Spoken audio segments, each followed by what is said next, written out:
Bulk হেডের ধাক্কায় পাটুরিয়া দৌলতদিয়া নৌ রুটের মাঝ নদীতে নোঙর করে রাখা রজনীগন্ধা নামে ছোট্ট একটি ফেরি ডুবে গেছে। বুধবার 17 জানুয়ারি সকাল 8টার দিকে পাটুরিয়ার 5 নম্বর ঘাটের কাছে এই ঘটনা ঘটে।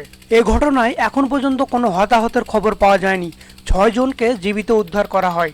বাংলাদেশ অভ্যন্তরীণ নৌ পরিবহন কর্পোরেশন আরিচা কার্যালয়ের বাণিজ্য শাখার ব্যবস্থাপক মোহাম্মদ সালাম হোসেন বিষয়টি নিশ্চিত করেছেন। মোহাম্মদ সালাম হোসেন জানান, মঙ্গলবার 16 জানুয়ারি দিবাগত রাত 1টার দিকে দৌলতদিয়া ঘাট থেকে রজনীগন্ধা ফেরিটি 9টি গাড়ি নিয়ে পাটুরিয়া ঘাটের উদ্দেশ্যে ছেড়ে আসে। কুয়াশার ঘনত্ব বেড়ে গেলে ফেরিটি মাঝ নদীতে নোঙর করে রাখা হয়। সকাল 8টার দিকে পাটুরিয়া ঘাটের উদ্দেশ্যে রওনা দেয়। পাটুরিয়া 5 নম্বর ঘাটে এসলে বালুর হেডের সাথে ধাক্কায় ফেরিটি ডুবে যায়। পাটুরিয়া ঘাটের সর্বশেষ সংবাদ পেতে অবশ্যই আমার চ্যানেলের সাথে থাকবেন। ফেরিতে পড়ে থাকা ট্রাকগুলো কিভাবে তুলবে সে ভিডিওগুলো আপনাদের সামনে উপস্থিত করব এই চ্যানেলের মাধ্যমেই।